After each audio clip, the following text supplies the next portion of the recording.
da 3, vediamo se più sceglierà 3 fare via, fallo. e invece rientrano tutti. E attenzione perché è un errore questo, lasciare Woods tirare si da alza 3. per un tiro da 3 È un punti, errore. lo mette, parità a 9 secondi dalla fine, a quota 97. Ora l'ultimo tiro comunque Pavia, vediamo Will contro Myers, va a sfidarlo, si butta dentro per il tiro da 2 che non va ed è fallo allo scadere, C'è lo 35 Garcia. centesimi dalla fine. 35 centesimi dalla fine, Pesaro Pavia va nuovamente in lunetta, scusatemi, ma qui veramente c'è da perdere la testa in mezzo a tantissime emozioni di questo tipo. Pavia sconsiderata, aveva consentito a Pesaro di andare a tirare da 3. Esatto, questo aveva consentito a Pesaro di andare a tirare da 3. Qui dietro il tunnel non vogliono vedere quello che succede. Stanic e De Zugu che sono usciti per falli.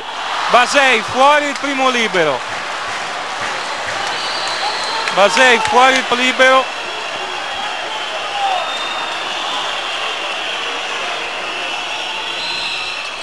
Corto anche il secondo, altro supplementare a quota